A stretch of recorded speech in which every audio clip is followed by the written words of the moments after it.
Big dog.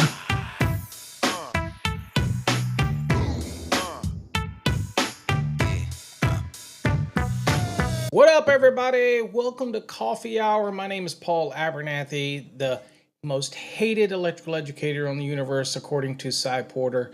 Welcome to our morning show every morning at 8 a.m. here on the East Coast, where we get your day started for the real electricians out there, not the wannabe home inspectors, but the real electricians out there who join us for a little bit of coffee, a little Java, a little tea, maybe something else, depending on if you work the night shift and you're getting off.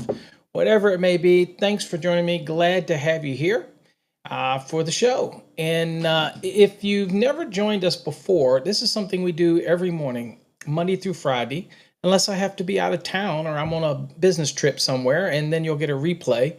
But it's where we get together and you can ask questions, let us know what's going on, get your day started. It's just a great way to get together in the morning. And we learn some code and have a discussion. And I'll do my best to answer those questions. Again, if I can't answer something for you right off the fly, it's because, again, generally I do a lot of things off the cuff. So maybe we have to look something up and I'll catch it on a next episode or something like that. But again, I'm always out there. I had been getting, you always know when you're getting a lot of exposure is when all of a sudden the haters come out of the woodwork because they see a video that you might have done 2 or 3 years ago and you said something about somebody or did something, and then all of a sudden the little fanboys come out of the woodwork. from everywhere, and you start getting all of these posts and stuff like that. So it's always hilarious for me to see it. But at any rate, I'm just glad to be here, glad to be able to bring the show to you and bring it from the studio. And so we're going to be going into part 5 today. So this has been a long series, but it's a lot of information, services and equipment, electrical equipment, and we've worked our way up through talking about devices and talking about all different types of things. So I encourage you, if you haven't watched the replays, is to make sure that that you go back and occasionally there will be people on the social medias, YouTubes that'll go watch a video and do timestamps. I don't necessarily do timestamps, but sometimes people will watch the video and they'll do a timestamp and then they'll do a post and they'll say at this time is this topic and this topic. I don't do that. I probably should do that, but I just don't take the time to do it.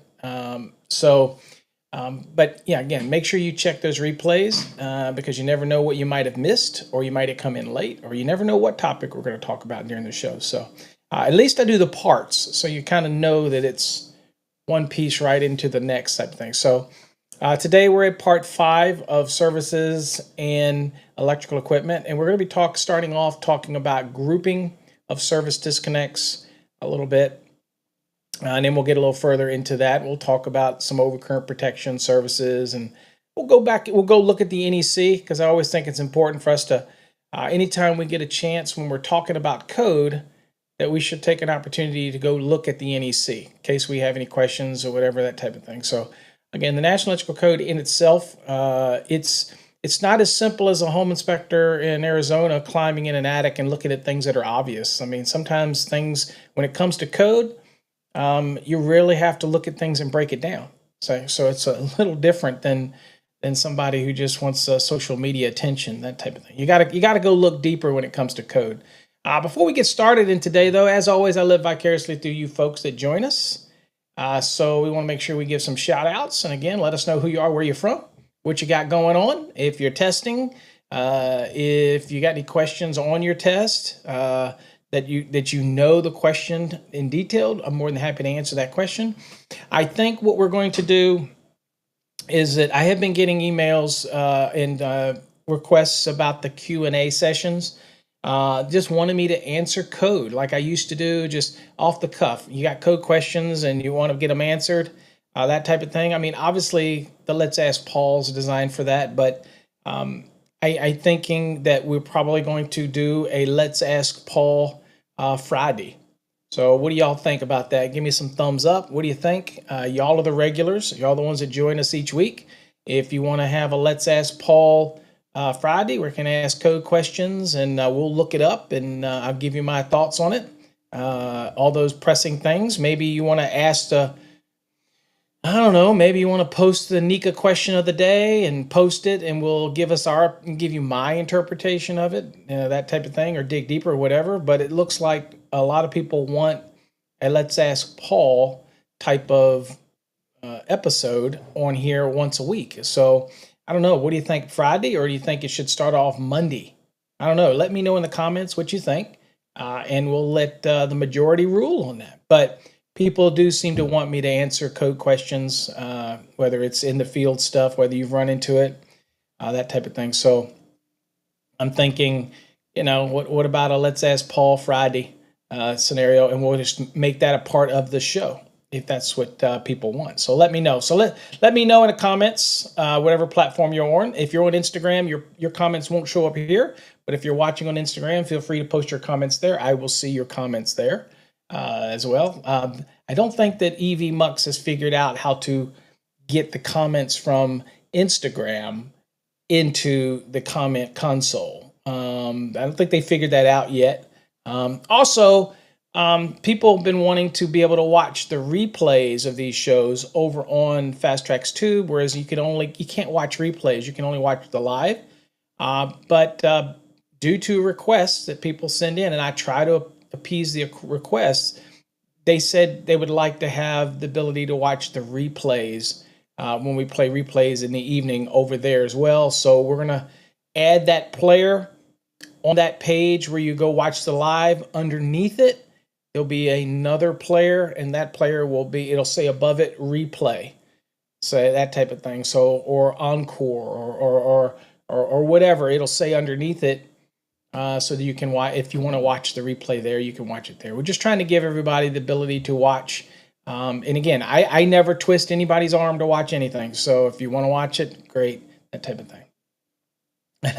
It was funny because one of the comments that I got from somebody, and I read all comments. So if you're out there and you're a hater and you send me a negative comment and you think, ooh, I want to make Paul upset and sad, I read them. I don't care about them, but I read them.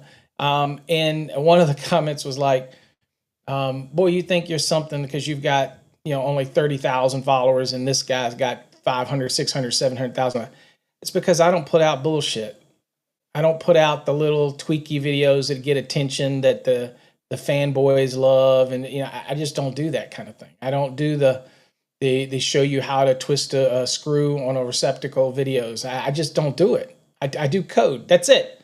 And sometimes it's code you use what we have for a short amount of time, and then you move on. The kind of content that I create is not the kind of stuff that I think is glamorous and amorous. That it's going to be earth shattering people. It's code. It's very basic. You use it for what you need it, and I realized that early on, that type of thing. And it's also a testament that I'm not an attention whore. That type of thing. I'm not worried about the clicks and the subscribers and all that kind of stuff. I'm going to continue to do, and I guarantee you, if you go back and look at history, look at other people that's done podcasts, look at other people that's done videos. There's one thing I can guarantee you, that over the long haul, I outlast all of them. I'm still here after 18 years of doing videos, 19, almost 20 years of doing it, back on AOL and podcasts. I'm still here. I'm still doing it. And in fact, we're even doing this weekly, every day of the week. So I usually say people that talk shit, go back and look and see what their body of work is. How long have they been doing it? Are they still doing it? Are they doing it regularly? That should tell you a whole lot, that type of thing. It's longevity. It's the ability to stick around, that type of thing. So anyway, I should mention also, I will be at NFPA conference. If you're going to be there, I'd love to see you. I'm not going to be at the thing where you go around and look at the vendors. I'm not showing up for that. I've done that for so many years, and now I'm kind of dialing back that type of stuff. But I will be at the code hearings. So if you're going to be there, at the code hearings, I'd love to hook up with you, say hey to you. Sometimes I have evenings free that, we can grab some coffee or something. I'd love to chat with you, that type of thing. But I will be out there in Vegas from I think it's the June 19th, 20th, 21st, something like that. Thursday, Friday, Wednesday, Thursday, Friday, that type of thing. And then I'm flying out the next day. So love to see you if you're there. Also, I will be at the NECA. As of right now, I'll be at the NECA. I mean, you never know, but right now I will be at the NECA. So, and that will be working the booth at the Encore Wire Prismium booth. So I'd love to see you. I don't know the exact dates. Maybe somebody else knows. I don't know when NECA, I know it's in Chicago. Not my favorite city. Not because of Chicago. It's so busy. That's the part. But as far as Illinois and Chicago, I have nothing wrong with that. It's so busy, and I'm against the busy, that type of thing. I'm trying to wind this stuff down, and just stick to writing the books and comment, and video and course creation and stuff like that. So, anyway, let's do some shout outs real quick. Paul, what's up? Thanks for joining us. Tino's in the house. Thank you, Tino. Glad to have you here. David is in the house. Thank you, David. David's our CMECP from down in Florida. Great guy. What's up, High Voltage Hands? Good morning. You are early. I saw you in there. You got in here. Definitely early today. What is up, Skyattle or Seattle or Seattle? I'm going to get it right one day.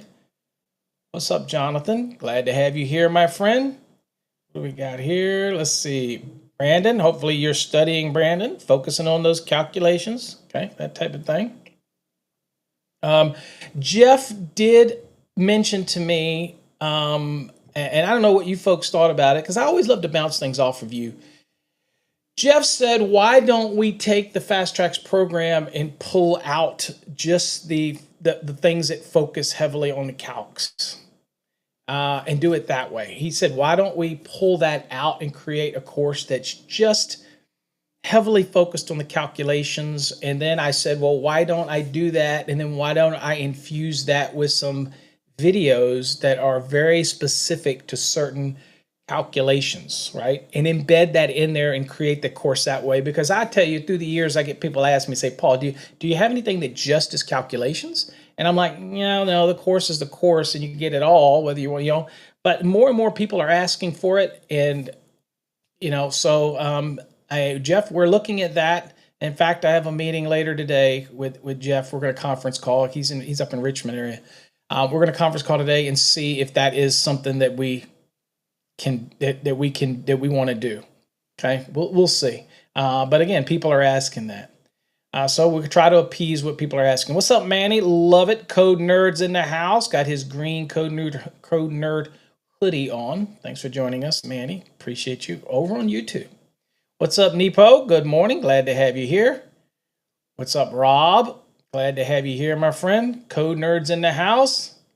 Brandon says, can I talk about Fire Pump 695 sometime? Yeah, if you have any questions, Brandon, let's do Let's Ask Fridays. If that's what everybody likes, then we'll talk. You can answer any question you want about 695. I do have over on, I don't know if it's the Tube or over on our YouTube channel, a 4-part series, and I think it's a podcast on 695 where I cover all kinds of stuff for 695. So it is a 4-part series. I'm not sure if it's over on the Tube. I'll have to check. But I have done a 4-part series on Fire Pump 695. So again, that is available. It is out there, that type of thing. But sure, I'll answer any question on 695. Here's your homework, Brandon. Put together your questions that you may have on fire pumps, and bring them to Let's Ask Paul Friday. How about that? We'll do that this Friday. We'll at least start it. I hadn't had anybody. Of course, I'm a little slow in the comments, so I hadn't anybody say that it sounds good to have Let's Ask Paul Friday. But where you can bring up topics and Q&A and ask your questions rather than a lesson. I haven't had anybody say anything about that yet. So, but maybe that's what people want. What's up, Adam? Glad to have you here. We are actually going to talk about the disconnect rules probably in today's episode or Wednesday's episode. We're almost at that point to talk about those things. So I did see that comment, Miss Electric, talking about that, the 6 disconnect rule. So we are getting close to where we are going to talk a little bit about that. But if you have any questions about that, again, 6 disconnect rule is disconnect for the services. Y'all all know that it no longer allows you to have the 6 disconnects in a single cabinet. Okay. Whereas you used to have it where you could bring in and you have 6 large breakers, let's say, and you could do that. You can't do that anymore because if you remove any one of them, there's no way to kill power to the bus, so it's a hazard. So they've removed the ability to have them all in one enclosure, but you can still have up to 6 grouped together, 6 individual panels with main breakers or 6 separate service disconnects grouped in one location. We'll hopefully talk a little bit about that today, but we still have that grouping rule in the code. You just can't put them all in one in cabinet anymore, which was very convenient years ago for data centers and industrial facilities where you had multiple services because of the size. That you could bring the service in and hit a big cabinet with 6 600 amp breakers or whatnot, and then feed other panels throughout the facility, and that be considered okay as far as the service disconnect. And then obviously that got changed in the code because it is a hazard. But at the end of the day, it was very convenient back when we used to do that, design systems. What's up? I look at some thumbs up. Hell yeah. So it looks like people want yes, but Rob says yes, but not every Friday. Well, what do you want on a Friday in replace of that? Because we'll have 4 days of lessons and we'll have 1 day of Let's Ask Paul. So what would you want, Rob, in place of that? Let's see here. Paul says it must include beatbox. Let's see here. Rob says, thank you for putting the replays on Fast Tracks Tube. Yep, we should get that later on today that should be on there for the replays. Will be there. It'll be underneath the video for the live. It'll be down below it. It'll say replay or above it, that type of thing. So let's see. Oh, David says at noon. Dude, I don't want to have to do more lives than what I'm doing. Okay, Monday through Friday at 8 a.m. is enough. I don't want no noon one. Let's see here. Good morning, Edgar. Thanks. Let's see here. What's up, Joseph? Thanks for joining us up in New Jersey. Glad to have you here. Good morning, Rob. Okay. Let's see here. Good morning, Tino RGV from South Texas. Thanks for joining us. Glad to have you here. Woo. Big dog. There we go. Good morning. Good morning to you, Red Dog. Glad to have you here. Gregory. Glad to have you here, Gregory. Good morning, David. Glad to have you here. Adam says, if you're going to do Friday, make sure I have plenty of coffee. Yeah, no doubt. I am long-winded, so I do tend to go into a lot of things. So, all right, so good. We're all caught up, kind of. Brandon says he just finished derating parts 1 and part 2. Do you feel more knowledgeable now, Brandon, on ampacities, adjustments, corrections, and how all that works? That type of thing. Yep. So that's what that derating demystified video goes into. Okay, just get you a little more. Tino says, hey, wait a minute. Only one Tino in here. All right, let's get into today's lesson, okay? Elwood says, am I still with Encore? Absolutely, I am. I'm still their Director of Technical Services for Encore and Prismium Corporation. Absolutely, I am, as long as they will have me. All right, let's get into the lessons here today. So just ironically, we're talking about service disconnects and grouping requirements. We've worked our way up. What's up? Pepe, is that it? Pepe, watching over on the Fast Tracks Tube. Thanks for joining us over on the Tube. So let's see here. Grouping of service disconnects. This is probably a very typical application. I'll zoom this in real quick just so you see it. This is probably a very typical application. We call this a 400 amp service. It's really one of those scenarios where, you probably have a 200 and 200 here, right? That type of thing. Okay, very common. And they are right here together. They are, again, we talked about yesterday about the concept of grouping. They're right there, whether it's on left and right. I would still very much consider these grouped in the same location. I don't have any problem with that. All right, it says, so the 2 to 6 breakers or sets of fuses are acceptable as the overcurrent device to provide overload protection. The sum of the ratings of the circuit breakers or fuses shall be permitted to exceed the ampere of the service conductors, provided the calculated load does not exceed the ampacity of the service conductors. So that's a lot, and I'm not so sure I like how the presentation brings that. So I think it's important that we look at the NEC to kind of get an understanding of what that's talking about.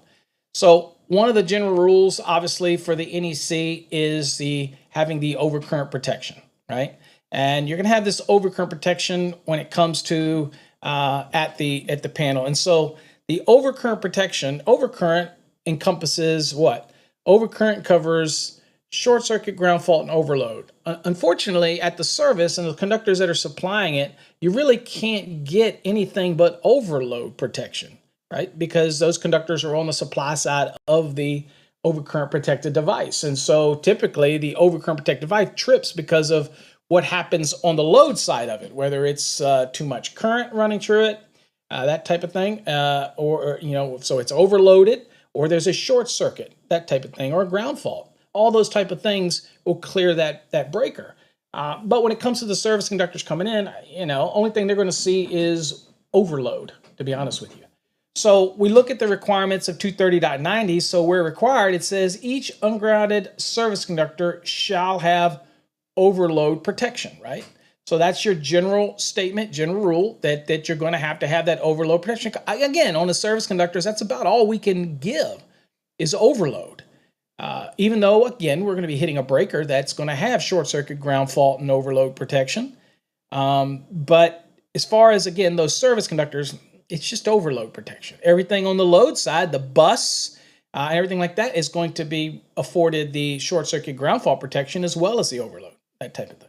Okay, so now what we're looking at is right here. This is just kind of to read the statement so you understand that you have to have this overload protection on these ungrounded conductors. So it says such protection shall be provided by an overcurrent device in series with each ungrounded service conductor that has a rating or setting not higher, okay, so this is the overcurrent protection, is not higher than the ampacity of the conductor. So that's the general rule, right? If it's 200 amp overcurrent protective device, then you need to have conductors that are rated for 200 amps, right? That's typically the general rule, right?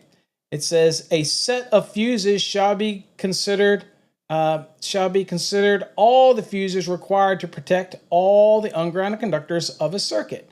Single pole circuit breakers grouped in accordance with 230.71b shall be considered as one protective device. Okay, so if you did look at this, by the way, this is just basically grouping, and you get ways to do that. Okay, you could have a panel board with a main breaker. You have separate breakers with single switches in it to together act as one, that type of thing. You have switchboard allowances. Okay, so that's all it's saying there. And again, you'll notice that the allowance to have all of them in one cabinet and have 6 breakers in there and 6th row type of thing, that's no longer there anymore. Okay, it's not allowed anymore to do that when it comes to for the services. Okay.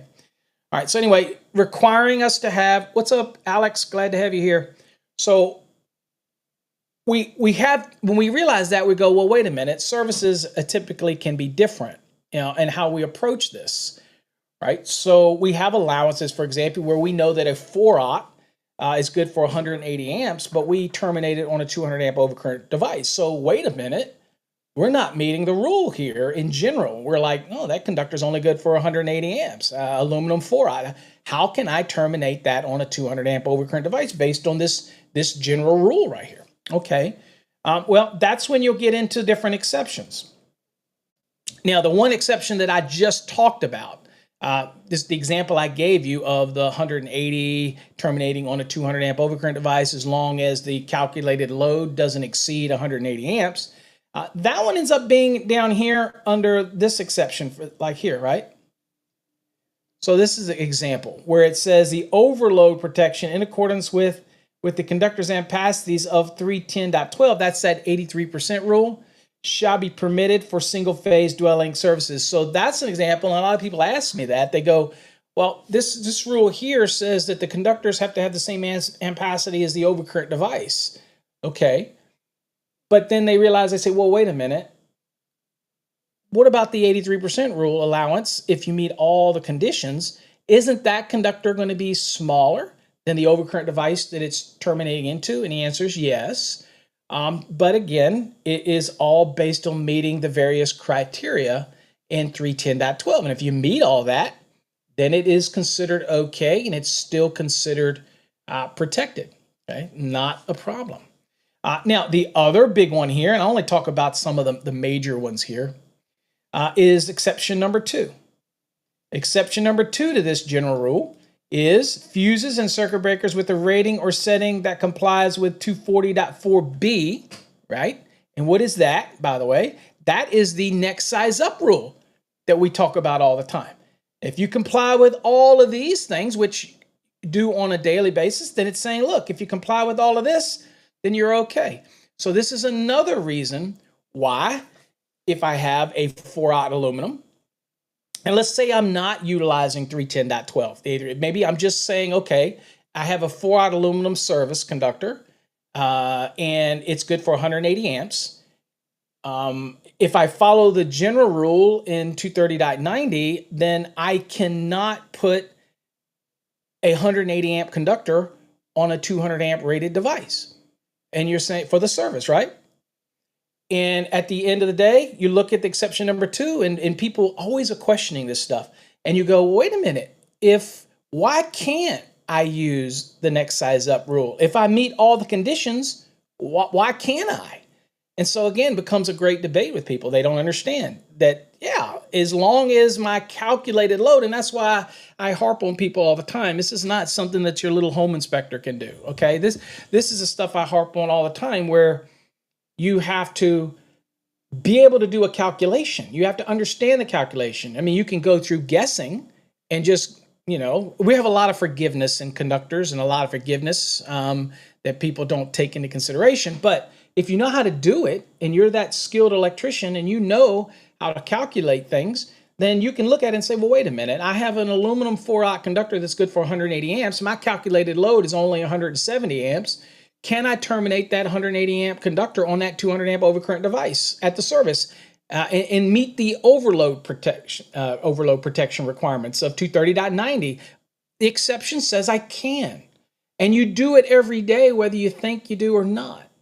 But you do need to know your load calculation. Now, the good news is, look, today, and you've seen this, and we also know that this is the case because the code is changing in the 2026 to lower the VA per square foot from 3 VA down to 2 VA per square foot. And because of LED lighting, because of all the things that we've done over the last couple of years for energy efficiency and how equipment's being created and more efficient, then at the end of the day, the loads are coming down. So the code's not changing for it. It's still saying that you can do this. If the next size up rule applies, you can apply it. But to be honest with you, I would venture to say, that in your house, if you have a 200 amp service, you could probably have almost everything turned on. Obviously, you're not going to load all your receptacles up. You can turn all your lighting on, and you're probably not going to pull more than 75, 80 amps at max through your whole house, even with everything on, even when you turn your range on, because it's cycling at any given time, all those type of things.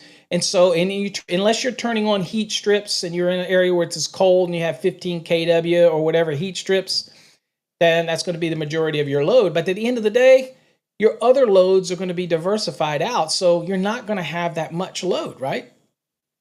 So, but when you do a load calculation, you're taking values, and yeah, we're applying a demand to them, but we're taking values that will probably never reach in a dwelling application. Probably never reach it, okay? But for calculations, you have to know how to do it, okay? So you have to be skilled enough to be able to figure out how to do all that type of stuff. All right, so exception number 3 is just letting us know another example. I didn't look at exception number 3 while I was there. All that talk, and I didn't even look at exception number 3. So we explained exception number 2, which is probably used every day of the week. We explained exception number 5, which is when you get the 83%. So that explains how you can do that. And then, of course, you have one for fire pumps here.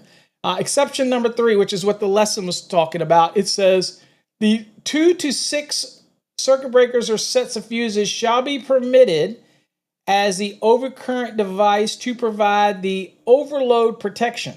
The sum. Now, here's the important part that a lot of people get this confused. Now, by the way, if you don't know what we're talking about, this is an example where you might have a wireway and you have up to 6 disconnects coming out, service disconnects coming out of that wireway, and then you have one service coming in that's supplying all of those disconnects through a wireway, and it's popping up into the various service disconnects, okay? Could be in any number of type of occupancy structures that this could take place. We do have an illustration that we'll show you from Link.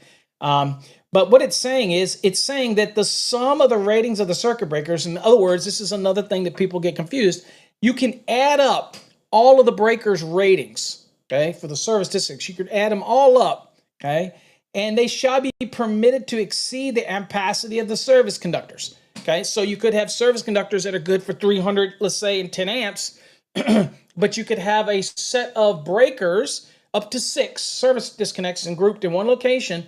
They could add up to like 350 amps, and you're saying, well, wait a minute. Collectively, that's 350 amps if you add the rating of the breakers, but the conductors supplying it only have an ampacity for 310, and that is okay.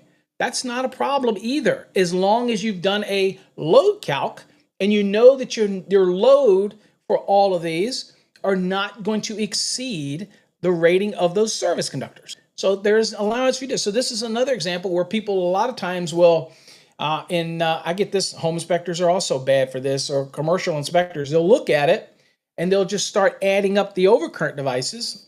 And they might see 6 services grouped in one location, service disconnect, and they start adding them up and go, oh, these conductors supplying all of this is not large enough.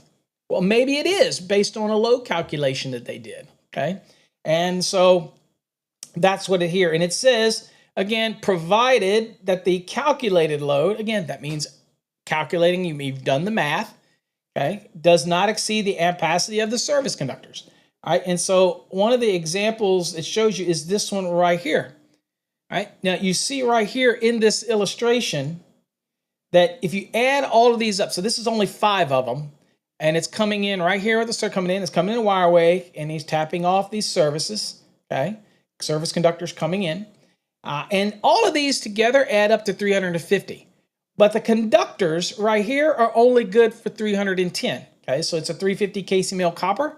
The conductors coming in is good for 310 amps. It's okay that the ratings of all of the breakers will exceed the ampacity of the conductor, as long as you've done a load calc. Now this calculation was done and it shows that there's 305 amps of load here, right? It's 305 amps of load that has been calculated right here, okay? So these conductors are good for 310 amps. So it's perfectly okay. Because the actual calculated load is only 305 amps. So the 310 is fine, conductor's fine. The fact that the overcurrent devices exceed the rating of the service conductors is perfectly okay as well, because we did a load calculation. And that's what it's saying. So those are the 3 most popular examples of wanting to, when you, the general rule is you protect the conductor at its ampacity, okay? And then, of course, then you have these various exceptions that will come into play, okay? All right. Next is for 1 and 2 family dwelling applications. We did talk about this the other day. This was 230.85. What's up, Terrence? Glad to have you here. And so we talked about this emergency disconnect. Obviously, they have to be located outside for the 1 and 2 family. They have to be readily accessible. Of course, we all know we have a definition of readily accessible. It's in Article 100. And so, again, and one of the things is I show is this example. Now, back in the old day, or in jurisdictions that are like 2017 or earlier, you don't have this requirement. Right here, but here you notice right here where the meter's outside, and this would be a violation because they're not readily accessible. They're inside, and they have to be out. Now, let me take that back. They're probably readily accessible from the inside, but they're required to be located outside of the dwelling, okay? Now, how would I fix this, by the way, just as any electrician? Then I would probably, instead of this being, I'm sure this is being backfed from this meter, I would come out here and come out and put a disconnect right here and a disconnect right here. And then I got to knock out here, and then I got to knock out here. So I would probably abandon and plug the ones that are coming through here, remove those conductors. Okay, and I would come out with out of the side here, LB. I probably, or actually a nipple straight over into the, I put it up higher here. So I'd come out with the nipple out of the meter into this disconnect, and then out of the bottom of the disconnect, I would come out of that straight back into this panel using probably the knockout on the left side, and same on the right. And then outside, I would have my disconnect outside. And then, of course, that changes these panels inside to become remote distribution panels and do it that way if I want to do it and make these the service disconnect. If I do not want to make these the service disconnect outside, I just want them to be the disconnecting mean, then I can use a listed disconnect. Okay, y'all saw those options in 230.85 yesterday. Then I could put a disconnect out here, same kind of concept. And it still would be service conductors going through it and going into these panels, and it would still be compliant with 230.70, the service disconnect outside or nearest point of entry. Okay, so it would be in. And then I would meet the emergency disconnect rule out here, and I would have to label it accordingly, saying it is not a service disconnect. It's not a service, that it is just a disconnecting means, that type of thing. So, and it would be the emergency disconnect. Right? So that's just many ways to do it. And that way you would not have to change over and separate the grounds and the neutrals in this panel if you just put a disconnect outside, a listed disconnect, and not a service disconnect. Okay, just different things to think about and how you could make this compliant. If you didn't want to have to separate everything in the panel inside, that would be simply a matter of just putting a listed disconnect outside and rerouting the service conductors through that disconnect and then into the panel. Get what I'm saying? What's up, Jonathan? Good morning. Glad to have you here. What's up, David? Glad to have you here. I see you, Greg. All right, discussion. The reasoning behind grouping of service disconnects at a central location is if a building catches on fire, it is critical that firefighters disconnect the electrical supply to the building quickly, not having to tear it up, not having to try to knock off a meter or cut the power lines and create and raise it to another hazard. Again, water and electricity do not mix. Typically, contaminated water makes it worse. And obviously, spraying on the water onto the smoke and the soot and the whatever is just not going to be a good thing. So again, it's all about that. Now, this tried to get in back in 2017. It fell a little short. It got in 2020. It's even more clarified in 2023. But that's the reason. Now, grouping of disconnects at one location ensures that first responders do not waste valuable time searching for the disconnecting means. And it's another reason why, if we have other sources of power on a facility, that we need labeling to let them know where these locations are so that they can disconnect things quickly. Okay. Again, it's all started because the first responders, and it didn't get enough traction in 2017, but it sure as heck did in 2020. As well as expanding in 2023.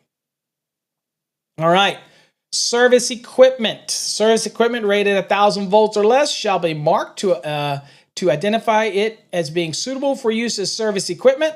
Okay, now this again, you've had some equipment that's suitable for only for use as service equipment, and that's all it can be. And then you have other equipment that is, and that'll say suitable for use only as service equipment. And then there's other equipment that will be suitable for use as service equipment, which means that it can be utilized, for example, as a remote distribution panel, depending on whether or not you take out that main bonding jumper and things like that. So if you get a piece of equipment that says suitable only for use as service equipment, then that's the only use that it can have. And we routinely see this where people buy something, they use this piece of equipment, and they try to use it somewhere else, and it's not going to work. Okay? If it says that it's suitable only for use as service equipment, that's it.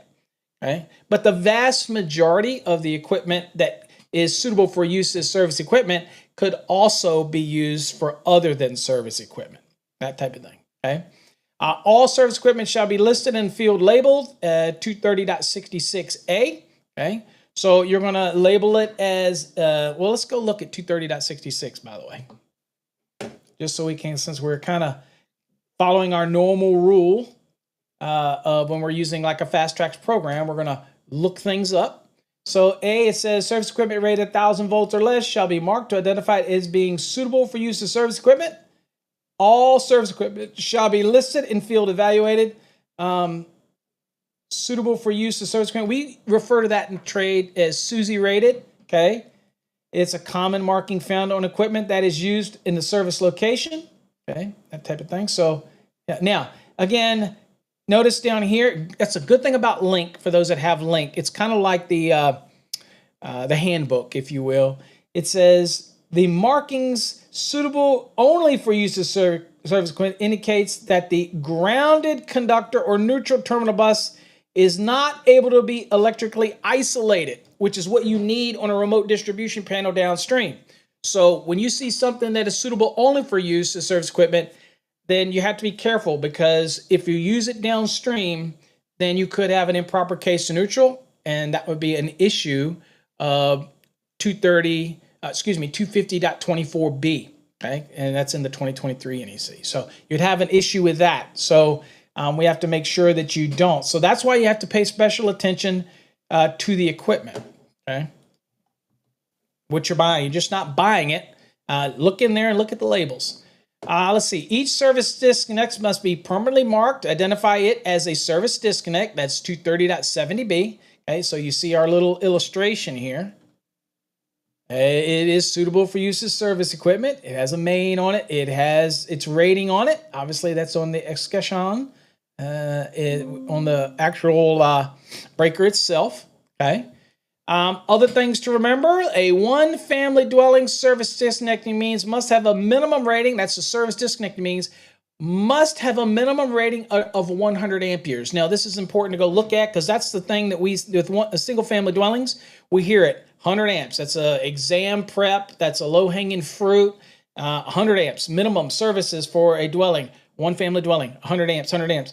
But what about individual dwelling units of a multifamily building? Now, they're not held to that 100 amps, okay? So let's go look at that in the NEC. We'll look at 230.79. And let's go down there really quickly. These are the ratings, and you'll see the various ratings. This is the ratings of the service disconnect. Again, this is the rating of the service disconnect itself. It's irrelevant to having to do a load calculation. For example, I could do a load calculation on a single family dwelling and come up to be 80 amperes is what my actual calculated load is. However, we have to remember that here, this service disconnecting means cannot be rated less than 100 amps for a one-family dwelling, okay? So we may have a value that we do a load calc on, but we also have a rating that the service disconnect mean cannot be rated less than 100 amperes, that type of thing. So here's what it says. The service disconnecting means shall have a rating, okay? That is the disconnecting means, not less than the calculated load to be carried. So got to do a load calc, got to know that it's going to handle the load. Determined in accordance with Part 3, which is the Part 3 of 220, which is standardish type of calculations. Part 4, okay, that's your optional type of calculations. Part 5, farm applications, things like that. In Article 220, as applicable, it says in no case, even after your calculation, no case shall the rating be lower than specified in 230.79 A, B, C, or D, okay? So again, we won't talk about the one circuit, like to say running to a garage or something like that. We won't talk about two circuits running to a garage or something like that. We're going to focus on the one family dwelling because I'm probably doing an episode about detached structures coming up. That's a shameless plug. We'll probably doing a multi-part series on everything you need to know about a detached structure, from the grounding electrode system to doing the load calc, okay? So teaser alert, probably going to have one of those. And in that series that we do here on Coffee Hour, we're going to cover everything as if you just pulled up with your tools, dropped them off, and we're having to supply this detached structure, okay? So that's a series that's coming up as well on Coffee Hour. So for all you subscribers out there who follow us each week, okay, we're constantly learning new stuff, okay? All right, so this is your one family dwelling. It says for a one family dwelling, which is defined in Article 100, by the way, it says the service disconnecting means shall have a rating not less than 100 amps. So the rating has to be 100 amps, okay? At least 100 amps. Now, what about all others? All right, so all other installations, for example, people ask all the time, so if I have a multifamily building, what about the individual dwelling units? Well, those are different. For those installations, the service disconnecting means shall have a rating of not less than 60 amperes, typically more than that, but that is for all other applications that are not covered in A, B, and C. Okay, so if your application's not covered in A, B, or C, then you have that application. Now, incidentally, if we go back and look here at Article 100, just so we can kind of get wrap our head around this. I'm sure you all look at 100, and you'll notice that 100 has dramatically grown in 2023. That's because all of the definitions got pulled out of the .2 areas. We're using the .2 for other things now. Got pulled out of there, and not all. I don't think all articles remove the .2. I think there was some disagreements in some of the code panels to move everything. But I think the vast majority, if not everything, is moved over into 100 when it comes to articles. But what we want to look at is the dwelling. So here is a one-family dwelling, by the way. And it's a building that consists solely of one dwelling unit. That's it. So if my code makes a reference to one family dwelling, that type of thing, then that's what it is, okay? Two family dwelling is a building that consists of two dwelling units, okay? Duplex, example. A multifamily building is a building that contains three or more dwelling units, okay? So triplex, that type, quadplex, things like that. Apartment complex, okay? That's a multifamily dwelling. What is a dwelling unit? A dwelling unit is a single unit, one single unit, provided complete and independent living facilities for one or more persons, including it's got to have permanent provisions for living, sleeping, cooking, and sanitation, okay? So this is example right here. Just because I like to cover these things. Oops, that's not going to work. Hold on. It won't let me zoom in. So here you see bath area. Here, sleeping, living, eating, has all the elements to be considered a dwelling unit, okay? Why is that important? Because we'll have many references in the code where it talks about a dwelling unit. So, for example, where dwelling units are referenced throughout the NEC, again, the word dwelling unit, which is different than making a reference to a one-family dwelling or a single-family dwelling. It says dwelling unit as referenced throughout the NEC for things like hotels, motels, similar occupancies that have permanent provisions for living, sleeping, cooking, and sanitation are also classified as dwelling units. Okay, so that's why you might see something up in hotels and motels, and it makes a reference to a dwelling unit. That's because if that unit has all the elements, cooking, sleeping, sanitation, and living, then it is treated like a dwelling unit, okay? Say dorm rooms are not usually considered a dwelling unit because they don't meet all the criteria. It doesn't have all the elements. Usually they probably don't have the cooking. That's probably in a mess hall or a mess or a cafeteria or a commissary or whatever, depending on what you're dealing with in the dorm. They'll have separate facilities for that. So that's why we have separate rules for dorm requirements, because it doesn't necessarily meet the definition of a dwelling unit, but it probably has its own requirements that have to be met. So that's I just wanted to do a breakdown of those different things because some people get those type of things confused when it comes to dwelling unit. Now, you'll notice that they might say single family dwelling. That is synonymous with a one family dwelling, okay? Wish that they would harmonize that and try to keep the same terminology to avoid confusion.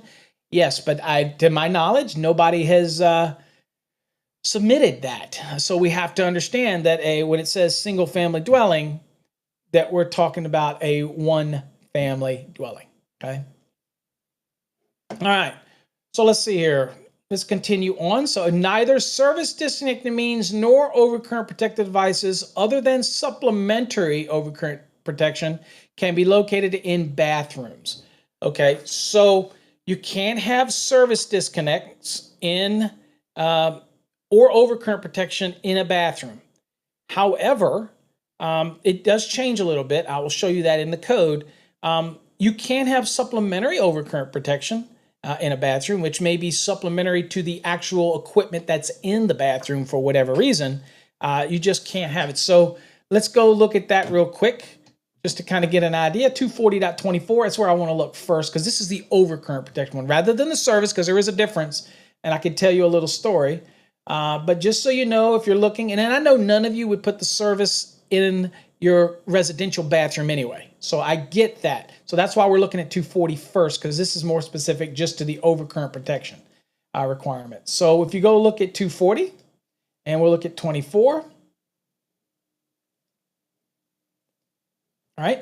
So here, again, under the accessibility rules, okay, and if you're preparing for an electrical exam and they talk about placement of overcurrent devices and things like that, then think accessibility, thinking the ability for somebody to get to it, that type of thing. And then under overcurrent protected device inside of your index, you'll see something that references accessibility. And so try to connect the two. When you see the word accessibility, you're thinking, okay, it's where it's located, that type of thing. It might help you navigate a little bit better.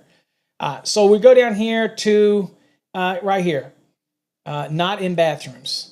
So this is general. This has nothing to do with service. This is just overcurrent protection in general. It says overcurrent protection devices, circuit breakers, fuses, what have you, other than supplementary, which may be integral to the piece of equipment that is in there. Okay, so it may have fuses in it. That's overcurrent protection.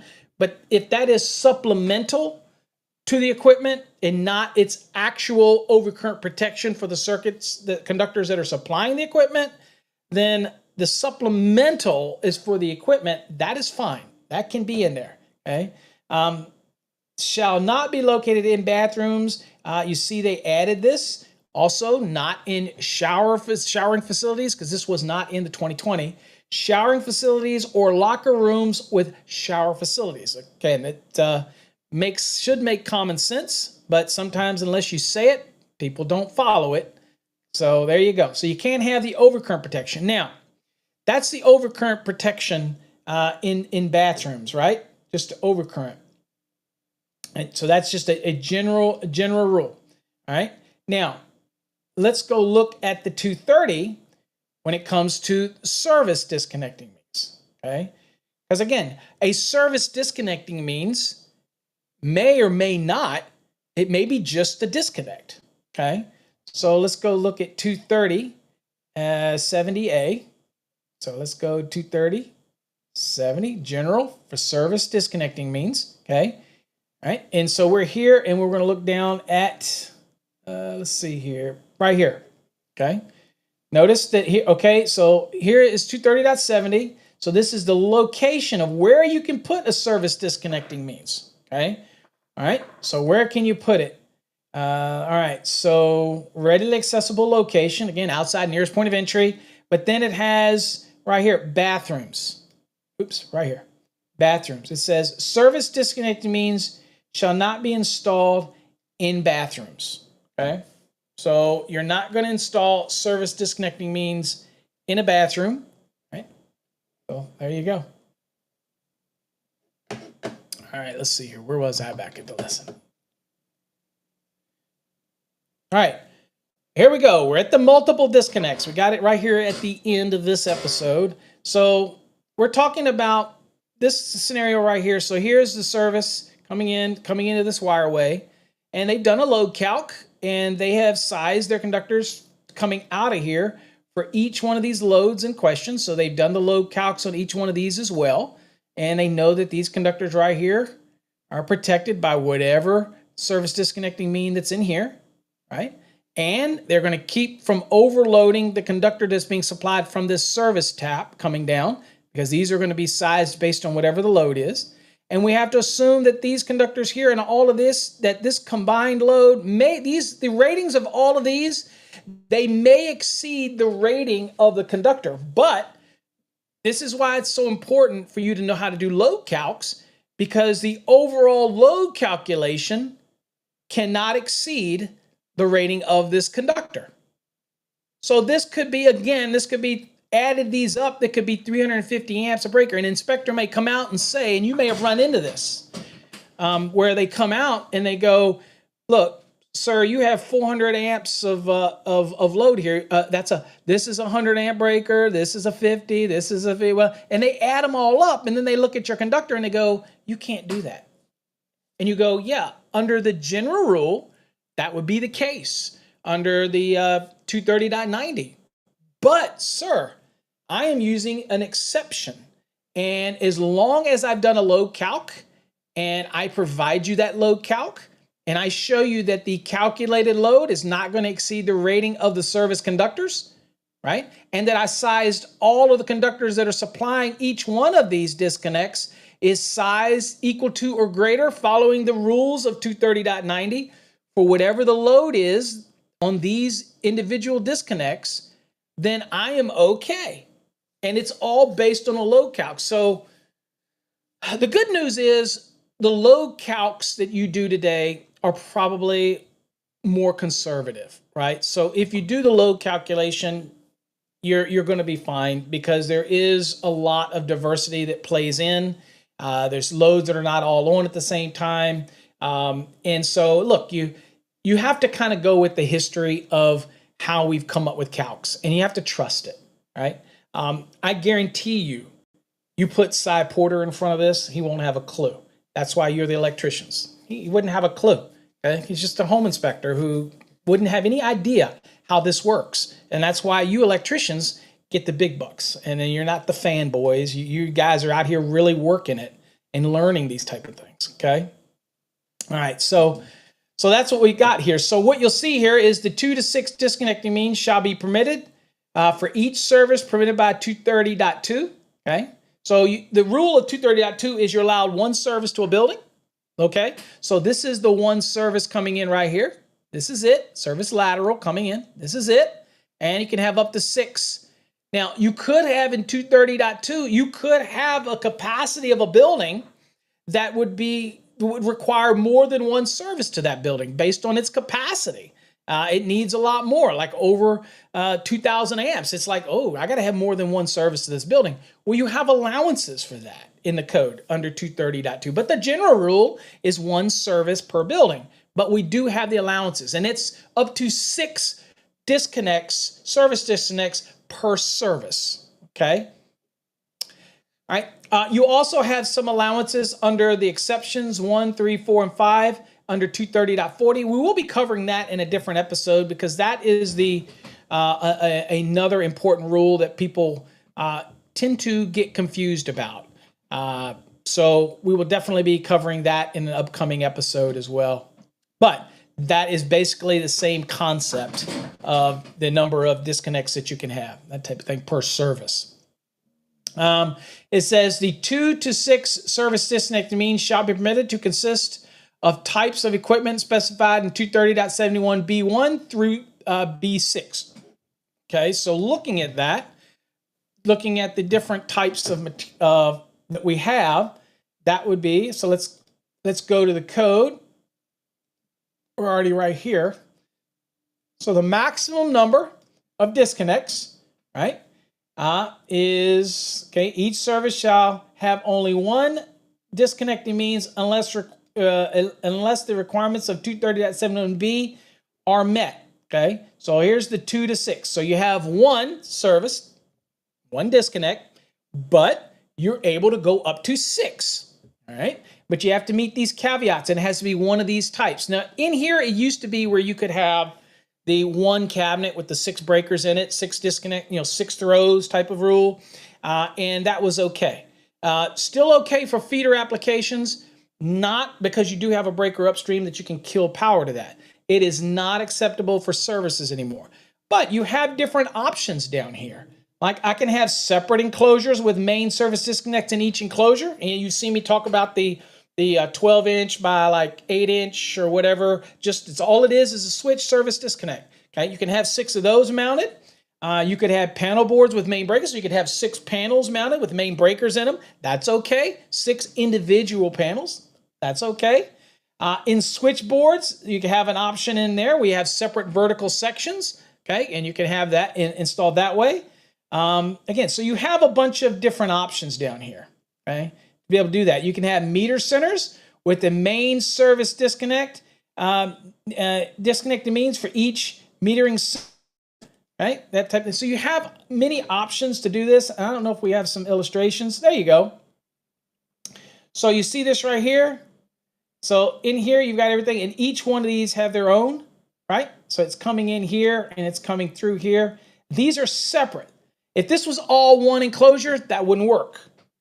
But these are separate meter centers, separate enclosures. This works. This is perfectly fine, and this is considered one. Now, if I had a building that the capacity was greater, then I could have another set of these over here, okay? And then I could have up to 6 for that as well, that type of thing, okay? So this is, again, and as you can see here, revising the permission for up to 6 service disconnects require Each disconnecting means to be individual in separate enclosures or separate compartments allows for installer maintainer to operate a single disconnect that de-energizes conductors and circuit parts except for the line side of the disconnecting means. Obviously, the line side lugs are still going to be hot coming in. This enhances safety by reducing the likelihood of an incident with energized conductors and circuit parts in the service equipment on the load side of that termination. So again, here allows you to be able to disconnect each one of these individually, and this is okay. But if this was like one big enclosure, like one big cabinet, I don't know why there's a delay. Sorry, folks. If this was one big cabinet, then you have main lugs at the top, and then when you removed one of the breakers, it would still be a hot bus, right? So if you're going to be working on it. So here, this allows you to disconnect each one individually. Again, or you could have 6 separate panels, that type of thing, okay? All of that scenario. All right, let me get back here. Did I miss a congratulations to somebody? Somebody? Ryan, good morning. Test is this morning. Positive vibes, Ryan. You got this. Stay focused. You'll get it. Stay focused on it. Do the 3-wave method. Don't get bogged down on anything. Again, first wave, answer what you know right away. Mark what you don't. Second round, go for the ones that you marked. If you answer it, uncheck it. Keep on going. Every one that you answer, uncheck it. Third wave, you have to give an answer. If you still are a little concerned about it, do a good logical reasoning and remove the obvious. And then if you answer it, but you're still not sure, you can leave it marked, but make sure that you answer it before you go to the next one in the third wave, okay? And work it down like that. First wave, spend about a minute on a question. Second wave, you can spend a minute, minute and a half. Third wave, answer that question. But again, don't get bogged down. That's the best advice I can give somebody on that. And you've got this. You're going to get it, all right? All right? All right. So the total circuit breaker or fuse ratings, we saw this earlier. So all of these right here could add up to be more than whatever the ampacity of the service conductors, and that's okay as long as we have a calculated load and those conductors can handle the calculated load. Then we're okay, right? All right, panel boards. In addition to the requirements in 408.30, a panel board shall be protected by an overcurrent protected device having a rating not greater than that of the panel board. So people ask me this all the time. If this panel board was rated 200 amps, okay, then could I protect it with a 150 amp rated device? Yes. If the breaker overcurrent device is rated 200 amps, can I have it protecting a 150 amp rated bus? No. No. So one of the things that it says also is this overcurrent protection device shall be located within the cabinet or at any point on the supply side of a panel board. So this is an important one that people lose sight of all the time. And I get this question all the time, is can I protect a 200 amp rated main lug only panel with a 150 amp rated breaker that's feeding it? And yes, that's fine, as long as the panel at the end is equal to or greater than the rating of the overcurrent protection that's protecting it. That's fine, but you can't do it the other way around, right? I can't have a 200 amp breaker supplying a remote distribution panel, let's say, where the panel is only rated 150 amps. Not going to work, right? You're going to be the potential for allowing more current to be on that panel than it was rated for, and it may impact the SCCR ratings on that panel as well. So that's one of the things that people ask about all the time. And it's, I like to think that's common sense, but sometimes we have to, we have to say it again to make sure that people are aware of that. So if I'm out in the market and all I can find is a 200 amp remote distribution panel, and maybe it has a main breaker, it doesn't need the main breaker in it if it's going to be in the same building that the service is in, right? Then you're putting it in a basement, let's say, and you're like, dude, I can't find a 150 or I can't find 100. Well, let's use a more realistic example. I have a 150 amp panel, main lug only. Can I supply it with a 100 amp breaker? Absolutely, you can. People say, well, I have the potential to load it more than 150. Well, you always have to do a load count. Okay, just because a panel says that it's rated 150 doesn't mean that there's not other things I have to take into consideration. Okay, that's, people want things to be so easy that it fits together like a simple puzzle, but it's more like electrical is more like a Jenga, right? You have to be careful of all the pieces when you're working with it. And so now, doesn't need to have a main breaker. If it's in the same building, it can be a main lug only because it is protected upstream by the overcurrent protected device. Okay. Where would that be where would that be different and where I'd be more prone to having a main breaker? For me, probably going to a detached structure where I'm required to have a disconnecting means there as well. And so requirements to have a disconnecting means there, I'm probably going to want the main breaker scenario rather than so that I don't have to buy additional breakers to go on the outside or something like that, right? I'm probably going to just get it in a main breaker and be done with it. But inside of the same building where your service is and you're feeding a remote distribution panel, I can use a main lug only. And people say, well, it's always got to have a breaker to protect the bus. Not true. Okay, the breaker upstream that's protecting that feeder is protecting everything downstream and protecting that bus, as long as you understand the rules of 408.36. Okay. But again, does answer a question that I get from time to time. Can I have a 100 amp breaker and it supply a 150 amp rated panel? And what about if it has a 150 amp main breaker? Can I still do that? And the answer is yes, because that main breaker at this point is nothing more than a disconnect. That's it. You're still protected at the feeder. Okay. So I get that question a lot. All right. It says, next it says a grounded conductor shall not be connected to the normally non-current carrying metal parts, and that being the metal framing that's normally they don't carry any current. They would under ground fault, but they don't normally carry any current. That's what we talk about when we say normally non-current carrying. That's those metal parts that under normal everyday use is not going to carry current. Could it carry current under a fault condition? Sure, temporarily. But a normally non-current carrying metal part is any of those metal parts that may enclose electrical parts, but it's not going to, under normal conditions, it's not going to carry current. Okay, so normally non-current carrying metal parts of equipment, you cannot connect the grounded conductor to those non-current carrying metal parts. To equipment grounding conductors, or be reconnected to ground on the load side of the service disconnecting means, except as otherwise permitted in Article 250. And that would only be in an application prior to 1996, I believe, when you didn't have any metal pass between buildings, and they only ran 3 conductors there. New construction, never going to happen. You run 4 conductors out there. There is no exception. There is no way to drive a ground rods and do a grounding electrode system and connect that over to the grounded conductor and do all that at a detached. Not going to happen. Okay, you have to separate the grounds and the neutrals at your detached structure. Okay, and to be honest with you, you have to separate the grounds and neutral even to the sub panel or remote distribution in the same structure, like down in the basement or in a garage. If it's a remote distribution, it's downstream of the service. You can't have it where you'd have objectionable currents, circulating currents, and the potential to energize normally non-current carrying metal parts.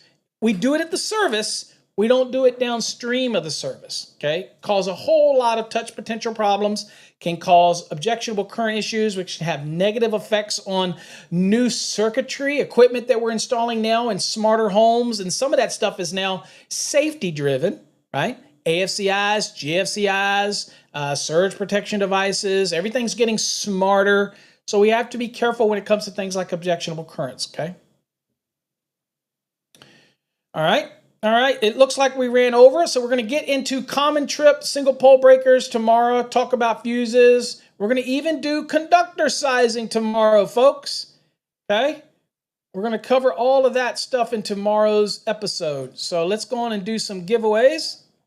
And get everybody on that. Let's see if I've got my list here. Whoa, I'm filling that up pretty quickly. Hold on. I get another piece of paper to do this. All right. Got to get another one here to make this list. Okay, so let's go and let's do some spinning and winning. Hopefully y'all got something out of the juice is flowing at least.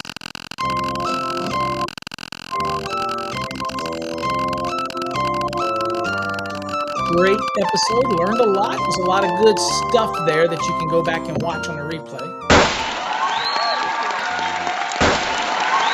There we go. We haven't seen the Minimalist Wallet one come up in a while. So Minimalist Wallet, you're in the drawing for the Minimalist Wallet. A couple of those emails I think are going out today also for those that won in the first. Instructions for the Minimalist Wallet for those that won that. I will double check who that's going out to. Jeff did send me. Haas, Galloway, and Melting Toast. If you don't get your email in the next day or two, reach out to us again, but you're the ones that won the Minimalist Wallet. We need to find out which wallet you need, Journeyman or Master, and the name you want to have on it. That type of thing. Okay. All right, let's spin again.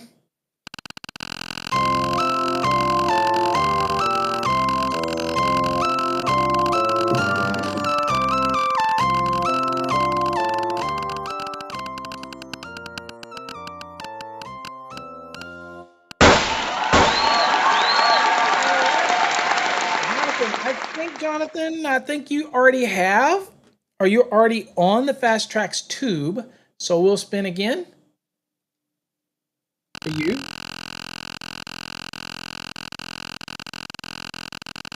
Go, John. I see you in the house, John. John, you got hooked up, didn't you, with the software for the estimating software? I believe he sent you instructions. Be careful; they were very detailed instructions.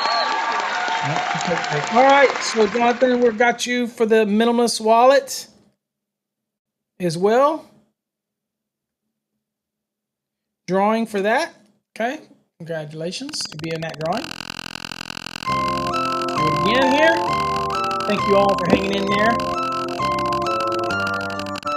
In fact, the Minimalist Wallets, I just did one for my brother this weekend. He came over and he's worn the hell out of it.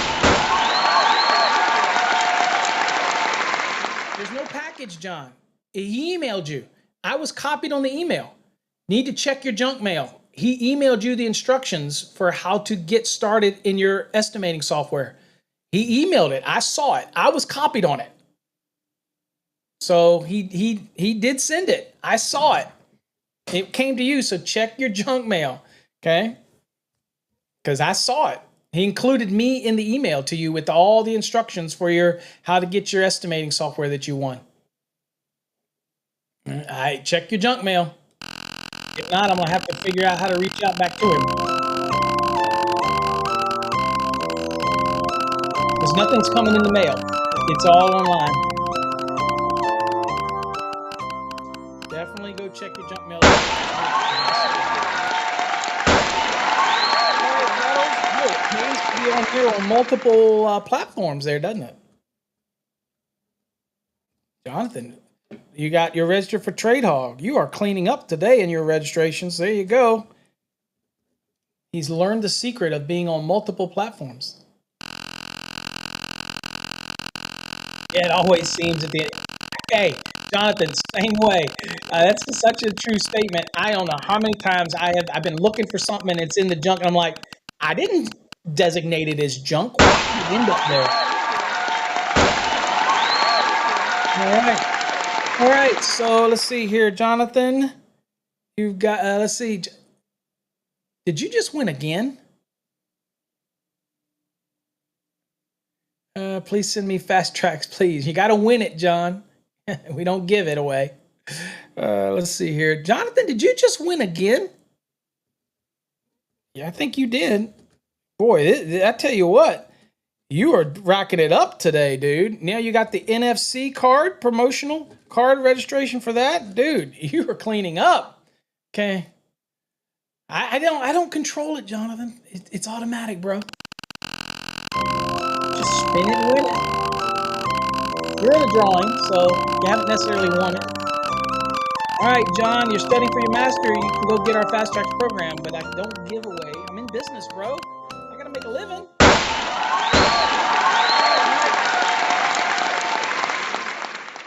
Mike Caldry, you won instant wire fraud. So Mike, email us with your mailing address so that I can get you a wire waffle. And for those that don't know what a wire waffle is, this is a wire waffle. This wire waffle allows you to put up to 16 14.2s or 16 12s through one large opening, which is a violation of 312.5C for you to bring all your NMs through one opening like a TA or whatever. People do it. This is what started this thing out in Arizona with the home inspector and that Cy Porter. Is what a joke.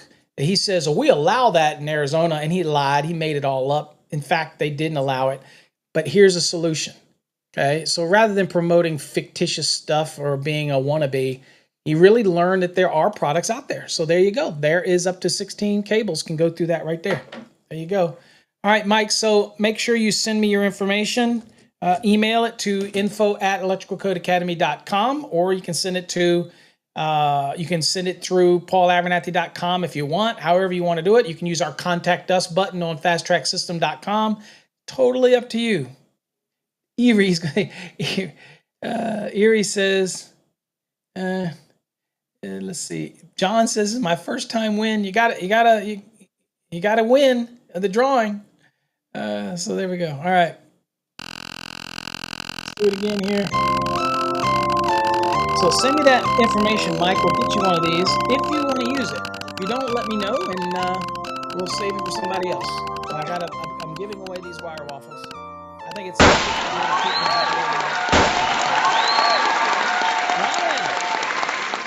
not only are you going to nail that test today, but you also get a wire waffle as well. So let me know your information. I will send it out and you can give it a try.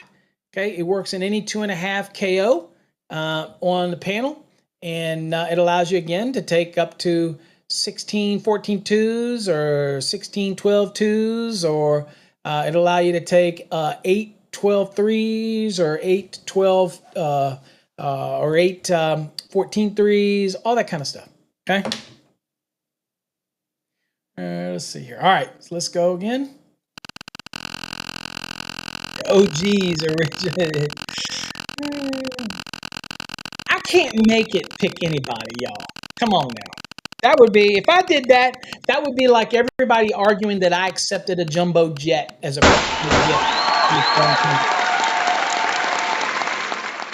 Damn, what is up with this wire waffle thing? All right, instant wire waffle. Adam French, you also get a wire waffle. Dude, I'm going to run out of these damn wire waffles. Hunter's going to have to send me more wire waffles. So again, Adam, if you think you can try it and put it to use, then send me your contact information. We will send you out the wire waffle. Let's do it again. It's another damn wire waffle. I'm going to have a fit.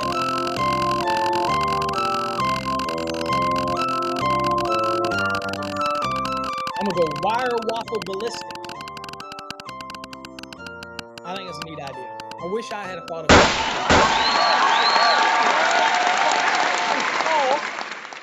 Actually, Paul, you have a Master the NEC course. You won that last time, and you have access to that, Paul. This is the enhanced. It's exactly the same. The only difference is this has the database questions in it for exam prep. So do you want to stay in the drawing, or do you want to spin again? That type of thing. I'll let you decide, Paul, but it's essentially the same.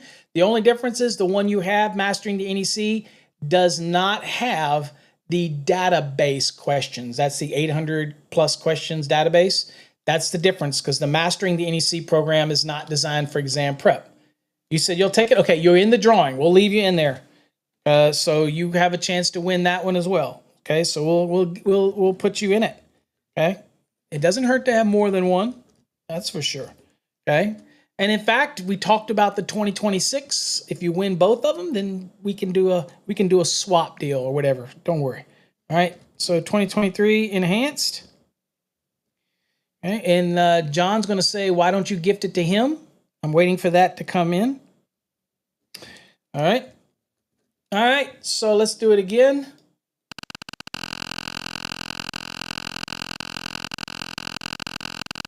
All right, we're spinning. Oh, wait a minute. Last one. Good luck, everybody. Get in on the the drawing for June 30th drawing, which is my birthday, by the way.